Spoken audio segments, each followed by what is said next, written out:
I'm Helen, 63, and yesterday my husband of 28 years served me with divorce papers and changed the locks. Stay until the end and tell me which city you're watching from. You want to know what betrayal looks like? It looks like waking up to find yourself locked out of your own life. Standing there in the rain, soaked to the bone, watching black SUVs pull up while your world crumbles around you. He said 4 words that made him freeze, and I'm about to tell you exactly what they were. But first, let me take you back to when I thought I knew what my life was. 28 years of marriage. 28 years of believing that when you build something together, it actually belongs to both of you. We founded Harbor and Lane Properties from nothing, started it in our garage with a folding table and dreams bigger than our bank account. Every morning for 2 decades, Reese would make tea while I reviewed contracts. We had this stupid little ritual where he'd set my nameplate next to my mug, Helen Morrison, co-founder. God, I was such a fool. There's a photo on our mantle, of us breaking ground on our first major development. We're both grinning like idiots, covered in mud, holding that ceremonial shovel between us. I used to look at that picture every day and think we were invincible. Partners in everything. I thought the papers we signed, the business we built, the life we created, I thought it was ours.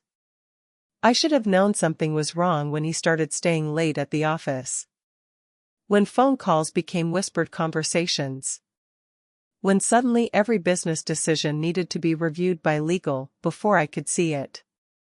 But you know what they say about hindsight, it's perfect and useless. The breaking moment came on a Tuesday. Not even a particularly dramatic Tuesday. I was in the kitchen making breakfast when Reese slid a manila envelope across the counter. Didn't even have the decency to look me in the eye. Just pushed those papers toward me like I was some stranger he was firing. Divorce papers, he said, still staring at his phone. And eviction notice. You need to be out by noon. Eviction notice. From my own home. From the house we bought together, renovated together, where we hosted Christmas dinners and anniversary parties and where I thought I'd grow old. I couldn't even process it at first. What are you talking about? That's when she appeared in the doorway. Lila. 26 years old, blonde, wearing one of those corporate blazers that screams, I think I'm important. She had this smirk on her face, this satisfaction that made my stomach turn. You should have read the fine print, Helen, she said, like she was delivering the punchline to some joke I wasn't in on. The house has been in Reese's name only since the refinance 2 years ago. The business too. You signed the transfer documents yourself. I felt the blood drain from my face. The refinance. I remembered signing papers, but Reese had explained it was just about better interest rates, tax optimization, legal protection. I trusted him. I trusted my husband of 26 years at that point to not be stealing my life out from under me. That's not possible, I whispered, but even as I said it, I felt the ground shifting beneath my feet. Reese finally looked up then, and his eyes were cold. Empty. Like looking at a stranger wearing my husband's face. It's all legal, Helen. My lawyer made sure of that. You'll get what the court mandates for spousal support, nothing more. Spousal support. From the business I helped build. From the life I helped create. Like I was some dependent housewife who'd never contributed anything, never sacrificed anything, never put my own dreams on hold to make his vision reality. I tried to speak, tried to find words that could make sense of what was happening, but Lila stepped forward with this horrible, pitying smile. The locks are being changed at noon, she said. I'd suggest you pack quickly. Pack quickly. 28 years reduced to whatever I could stuff into suitcases before the locksmith arrived. 28 years of marriage, of partnership, of believing in forever, and I had 4 hours to gather the pieces of my shattered life. I stumbled upstairs, my hands shaking so badly I could barely zip the suitcases. What do you take when your entire world disappears? Photo albums felt too heavy to carry and too painful to leave. Clothes seemed pointless when you don't know where you'll be sleeping. I grabbed my grandmother's jewelry, some documents I hoped were important, and a jacket that smelled like the perfume I wore to our anniversary dinner last year. By 11:30, I was standing on the sidewalk with 2 suitcases and a purse containing $37 in cash and 2 granola bars I'd grabbed from the kitchen. The locksmith's van was already pulling into the driveway. Professional efficiency. They'd done this before. I tried to access our business accounts from my phone, thinking maybe I could at least get to the office, figure out what was happening. Access denied. Password changed. My company email, the one with my name on it, the one I'd used to build relationships with contractors and clients and partners for 2 decades, locked out. That's when the full weight of it hit me. I wasn't just losing my marriage. I was losing everything. The business, the house, the financial security, the identity I'd spent my adult life building. Reese hadn't just divorced me, he'd erased me. I checked into a motel on Route 9. The kind of place where the carpet sticks to your shoes and you don't want to look too closely at the bedsheets. $49 a night, which meant I had enough money for exactly one night with a few dollars left over for gas station coffee and regret. I sat on that scratchy polyester bedspread and tried to figure out how I'd missed the warning signs. The separate meetings with lawyers I wasn't invited to. The business documents that suddenly needed his signature only. The way he'd started talking about his company instead of ours. The refinance papers I'd signed without reading carefully because I trusted him. How do you miss the systematic theft of your own life? How do you not notice when someone you love is methodically stealing everything you've worked for, everything you are? By the second day, the motel manager was asking for payment I couldn't make. I was looking at sleeping in my car, a car that was probably in Reese's name too, now that I thought about it. Everything was in his name. The man I'd trusted with my life had spent years quietly removing my name from everything that mattered. That's when I made the call that changed everything. Tom Park. We'd gone to high school together, back when we were both dreamers with more ambition than sense. He'd started with a small catering business and built it into a chain of event venues across 3 states. We'd lost touch over the years, but I'd followed his success from a distance. I found his number online and called before I could talk myself out of it. Tom? This is Helen Morrison. Helen Baker from Jefferson High. There was a pause, and I could hear him thinking, placing the name. Helen. My God, it's been what, 15 years? How are you? Wait, are you okay? You sound. I'm not okay, I said, and then the whole story came tumbling out. The divorce papers, the locks, the business theft, the fact that I was about to be homeless because my husband of 28 years had systematically stolen my life. When I finished, there was silence on the other end of the line. Long enough that I thought he might have hung up. Then, don't move. I'll be there in 2 hours. He hung up before I could argue or explain or apologize for dragging him into my mess. 2 hours later, I watched from the motel window as a convoy of black SUVs pulled into the parking lot. Not flashy, not ostentatious, just serious. Professional. Tom stepped out of the lead vehicle, and I barely recognized him. Gone was the lanky teenager I remembered. This was a man who'd built an empire, who commanded respect, who looked like he could handle anything the world threw at him. He was wearing a simple black coat, no jewelry, no visible signs of wealth except for the quiet confidence that comes from knowing you can solve problems. He took one look at me standing in that motel doorway, soaked from the rain, clutching my purse like a lifeline, probably looking like exactly what I was, a woman whose world had just collapsed, and said, "Get in." I wanted to explain, to apologize, to tell him he didn't need to do this. But something in his expression stopped me. This wasn't pity. This wasn't charity. This was anger. Cold, controlled anger on my behalf.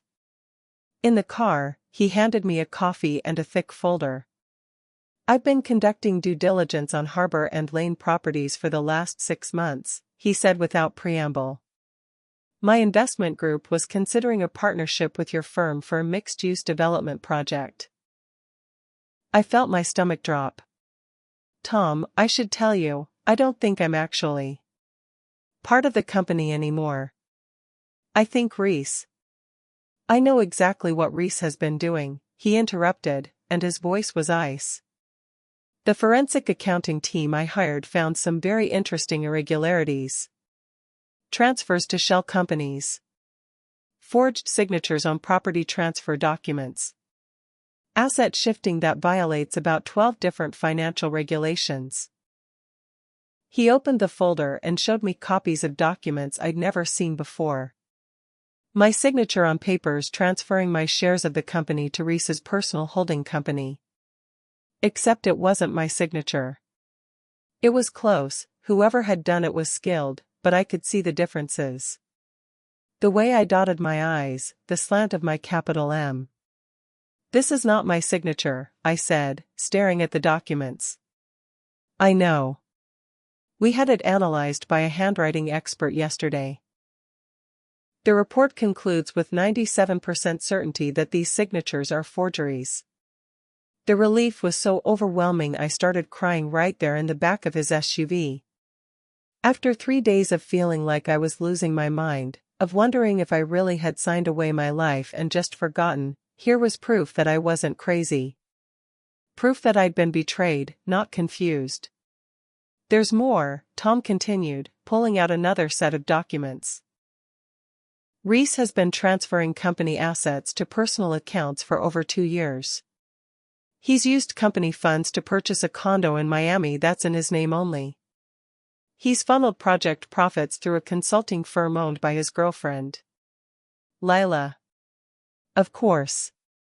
The good news is that we have options. Multiple options."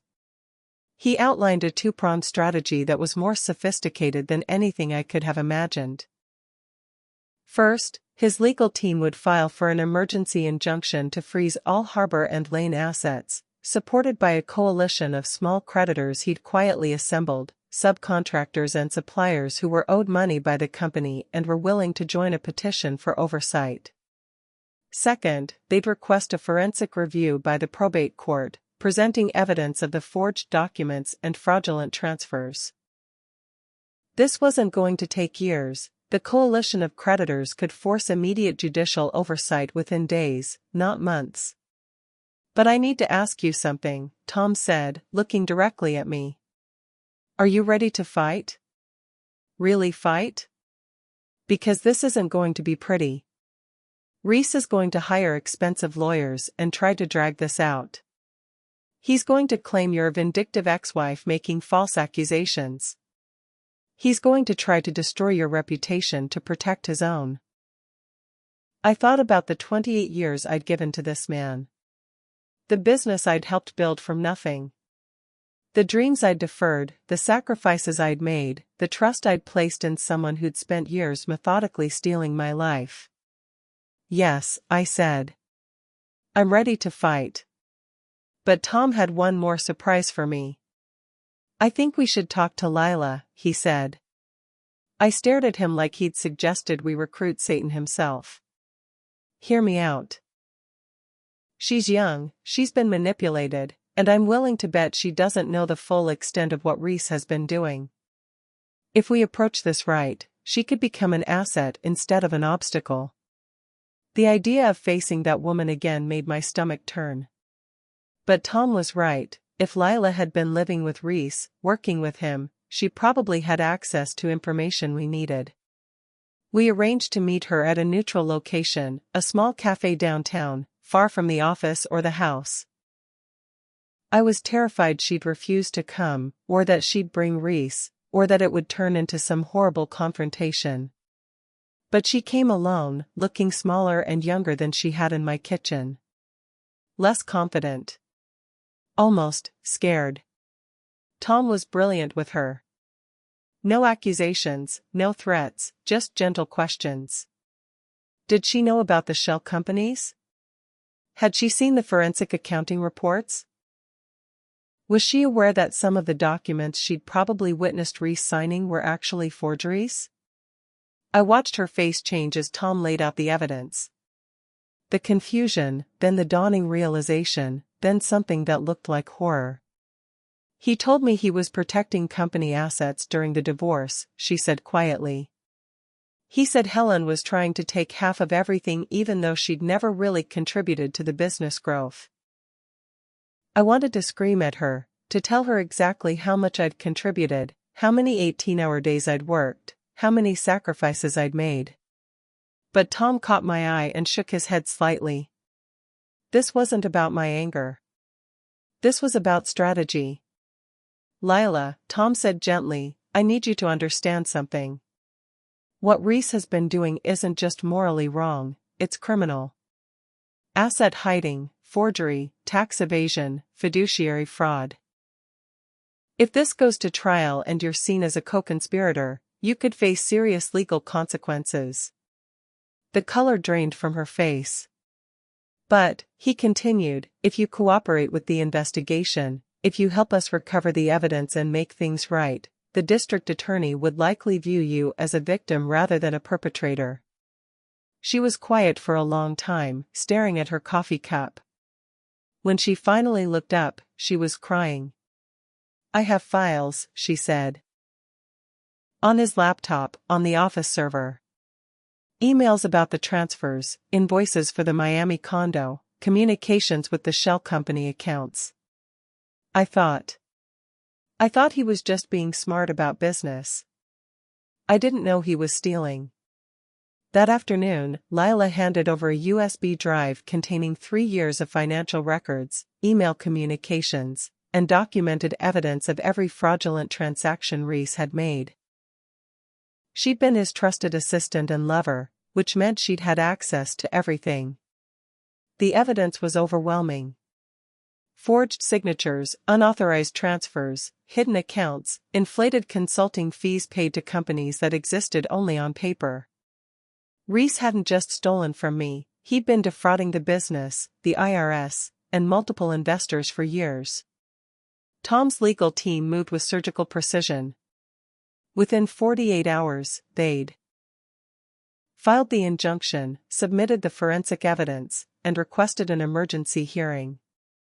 The coalition of creditors, contractors, suppliers, service providers, had grown to include nearly 24 businesses, all demanding oversight of Harbor and Lane's financial practices. I've never seen anything like the speed with which the business community rallied once word got out. These were people who'd worked with us for years, who'd trusted our company with their livelihoods.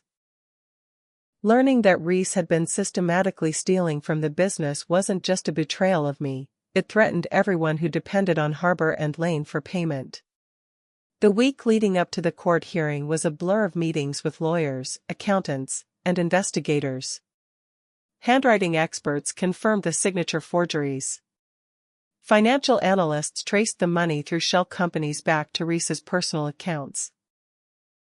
A private investigator even found photographs of him and Lila at the Miami condo that he'd purchased with company funds.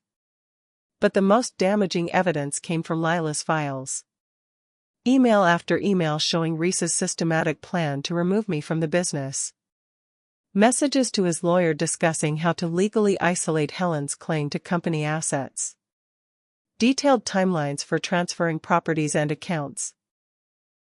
This wasn't impulse or midlife crisis, this was a calculated, multi-year theft of my life. The night before the hearing, I couldn't sleep.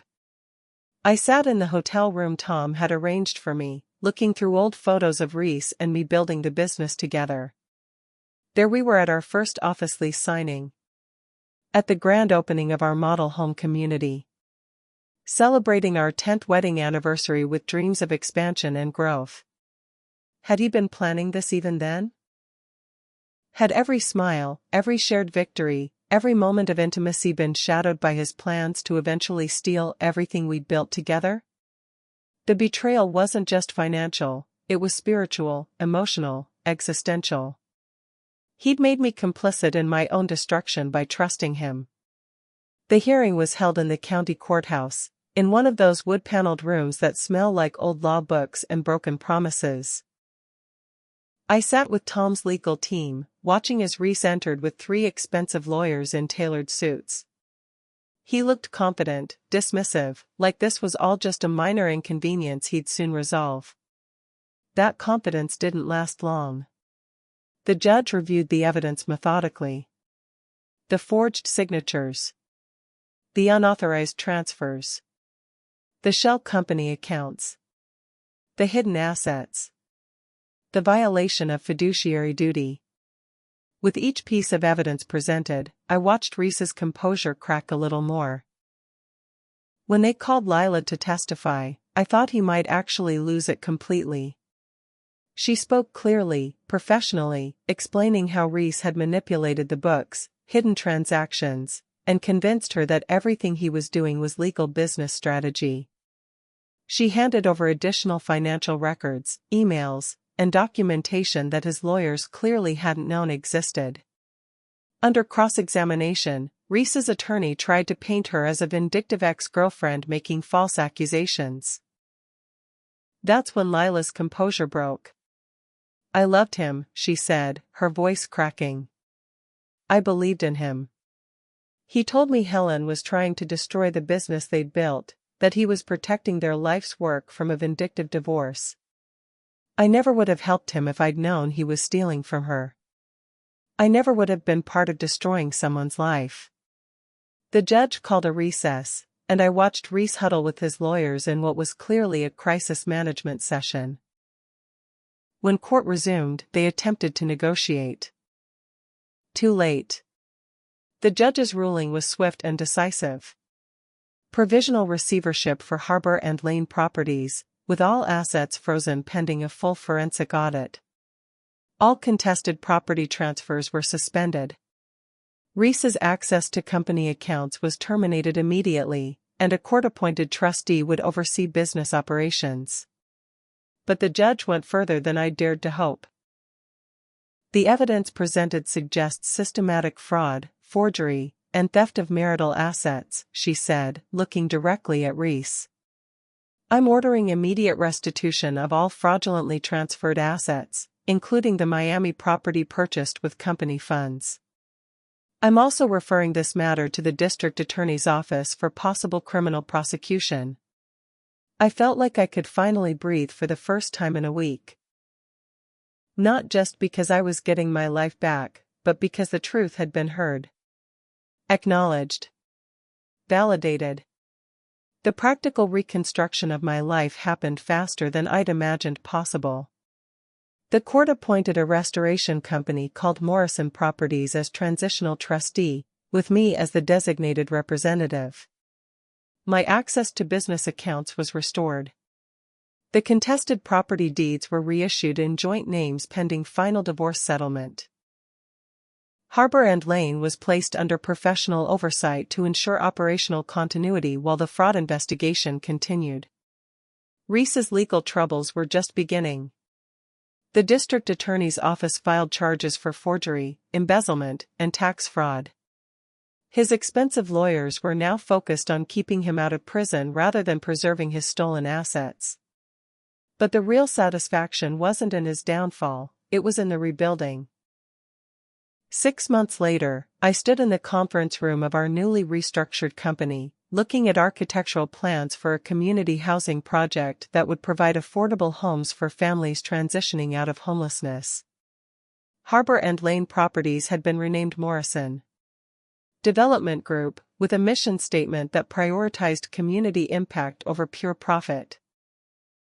Lila had become our compliance director, implementing financial transparency measures that would prevent anyone from ever again using our company for personal theft. Her betrayal had been born of manipulation and inexperience, not malice, and she'd more than proven her commitment to making things right. The housing project was personal for me. I'd spent those 3 days essentially homeless, understanding for the first time how quickly stability can disappear, how thin the line is between security and desperation.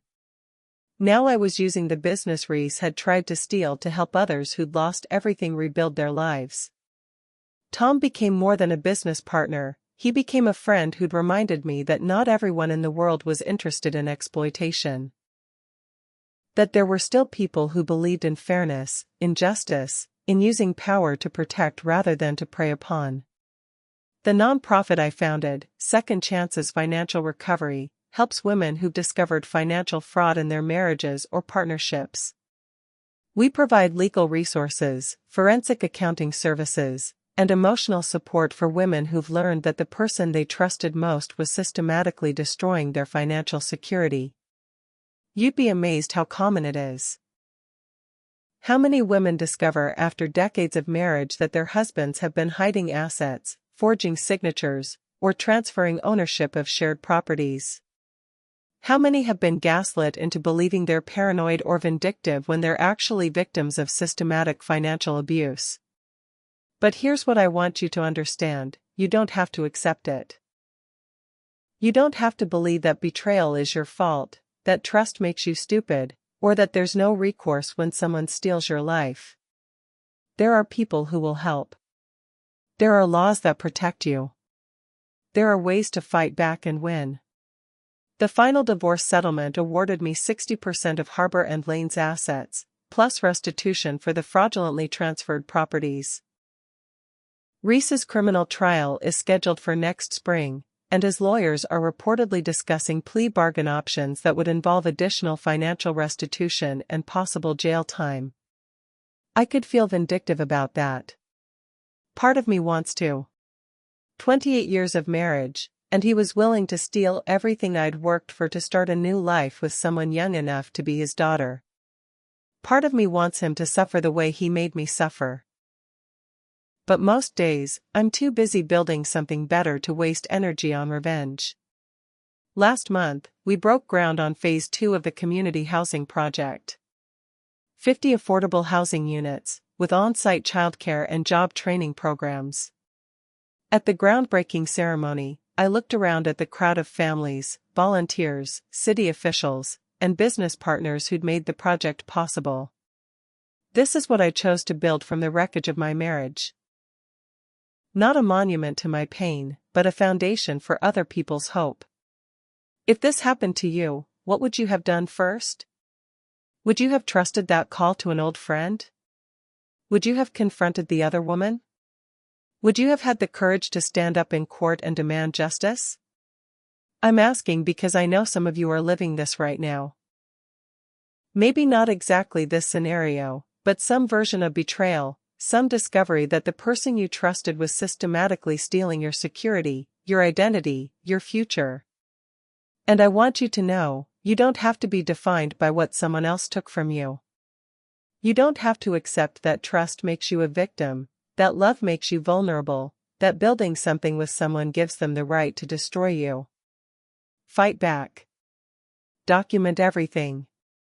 Find people who believe in justice. Don't let someone else's betrayal convince you that you don't deserve better, that you're not worth protecting, that their theft of your life is somehow your fault. You are worth fighting for. Your work, your sacrifice, your contribution, your dreams, they matter. They're worth protecting. And there are people who will help you protect them. Tell me in the comments which city you're watching from, and what you would have done in my situation. Click on the next video to hear from other women who've rebuilt their lives after financial betrayal. And remember, you are stronger than the worst thing anyone has ever done to you. Your life is not over when someone steals from you. Sometimes, it's just beginning.